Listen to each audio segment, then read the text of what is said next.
What's up? Sean and Jeff from Shock Surplus here. Very rarely do you downgrade in shocks, but out of pure testing and wanting to check out some new stuff, we put the Fox 2.0 snap rings on Jeff's Tacoma that previously had some Fox 2.5 DSCs. So basically went from near top of the line to pretty entry level. But Jeff has some surprisingly good stuff to say about them. So I want to know, were the 2.0 snap rings on average softer than your 2.5 DSCs, how you had them built first go around? Yeah, so they're definitely softer. But with them being softer, they're through the rougher stuff, they're a little bit more comfortable. I was running a 650-pound spring on the Fox DSCs, so that added to some of the harshness that I was feeling. But I've had Bilstein 5100s and Old Man New springs. Yeah. And these are more comfortable and have extra bottom out protection than the 5100s did. Is that because of the valving in these snap rings? Yeah. So the valving, I would say, at least for my driving style, which is wild, is better. And these Fox 2.0s, I've gone through Johnson Valley. I've taken it through to St. George. We did a few trails out in St. George, in the dunes out in St. George, and up here in the Mammoth area. And I have gone everywhere that I needed it to go without really wanting more. The key to having a suspension set up like this is understanding the suspension's limits and knowing what it can or can't do. And if you have your expectations within those limits, these are a great set of shocks. Do you find yourself driving slower on these, just out of maybe the setup can't handle it?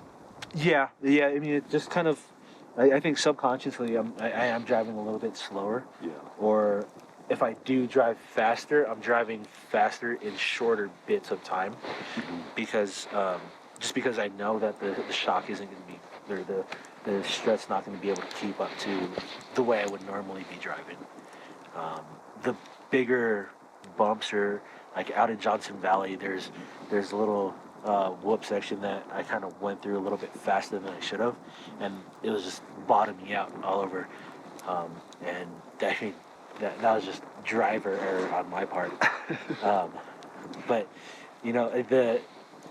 the shocks, they do what they do, and they do it great for that price that they, for what it is, right? For that tier of shock that they're in. They're an excellent way to go. One of the benefits of these also is they're an aluminum body versus the steel bodies and the other snap ring struts.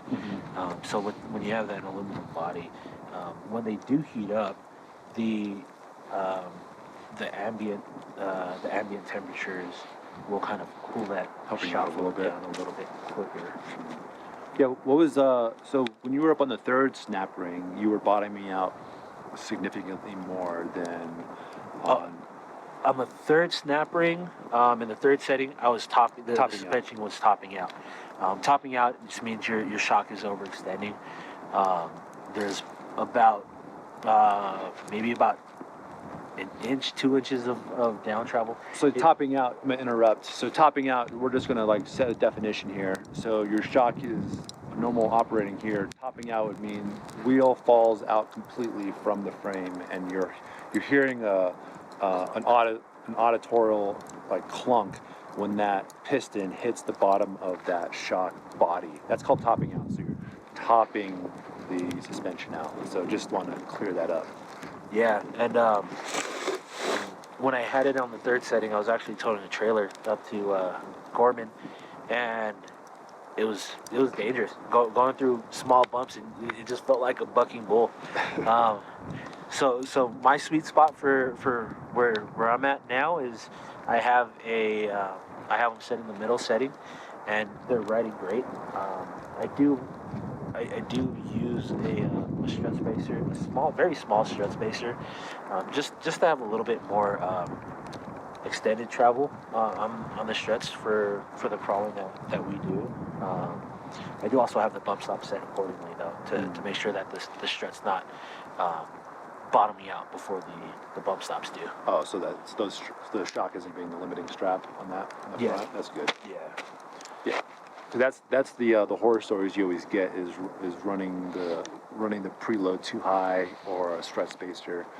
You top out until the actual shock mount just You bottom out. explodes. Oh, bottom out. Yeah, you'll.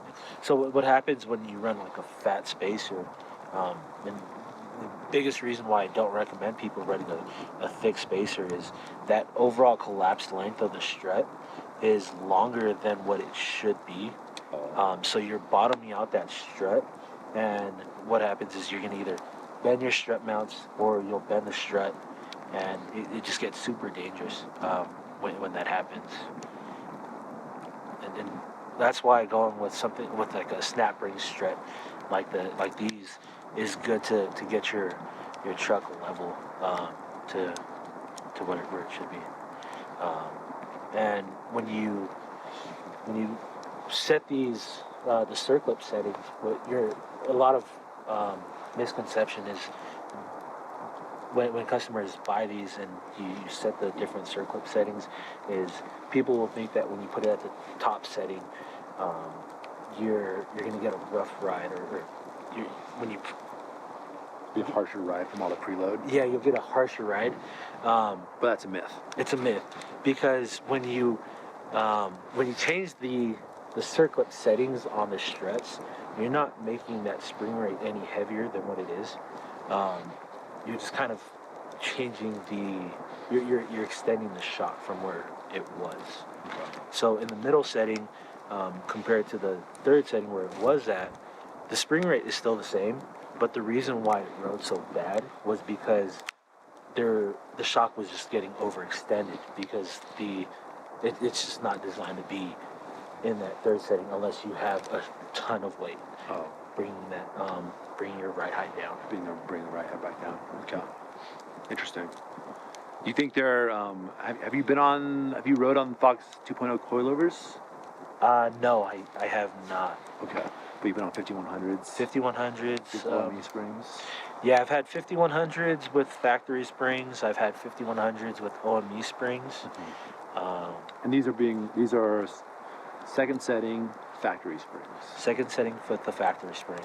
Got it. If you did go with like the old man emu spring, you would get whatever spring rate would be appropriate for whatever your setup is, and then you would keep it at the number one setting. Got it. All right. You think they're worth two times as much as Bilstein 5100s? You know, I would say so. I wouldn't mind, or I wouldn't hesitate recommending these to my buddies, for people that don't go off road too much, or they don't drive hard off road and they just want something that rides nice and smooth. Yeah. These have been that and more. It's probably the equivalent of buying 5100s with Old Man Emu springs, right? Versus just running the Fox 2.0 on your factory springs. That price probably gets pretty close. Yeah. And then you also have, like, especially for people out in the East Coast where you get a ton of salt on the roads, having the aluminum bodies versus a steel body is going to be a huge benefit also. That's a good point. Yeah. And the rebuildable, they do have all the rebuilding options on it. It's not a sealed unit, and it's got nitrogen port, so that's always a plus. Yeah. In case you want to upgrade further, you hand those off to a floor rebuild for second hand. Nice. Yeah, the build quality on them is really good. They use spherical bearing on the lower mounts, and they have their misalignment spacers. So yeah, it's not just your typical like leveling strut. It's actually it's basically their 2.0 coilover without Without the springs. without it being completely an assembled unit. You know. Yeah. But Solid. overall, I've been impressed. I know I told Sean when I first wrote about them, I was surprised. I was pleasantly surprised at how well they rode and how well they hold up. Yeah, and that's coming from Fox 2.5 DSC custom build. So it's like you've seen a big range of stuff on the truck, which is great. Yeah. I mean, I've had more suspension setups on that truck than most people ever see. But it's been good. And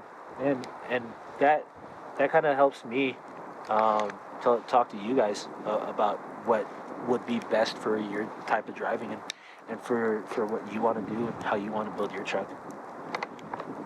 Yeah. Sometimes we're having to talk people out of that purchase. Yeah. Sometimes talking you into the purchase. Yeah, thanks guys for joining us fireside. It's probably going to snow on us any minute now, so definitely if you have any questions on the Tacoma and the setup, any like the Fox products being ran, we'd love to help out. Hit up Jeff. He's the freaking guru around here. Thanks so much. Bye guys.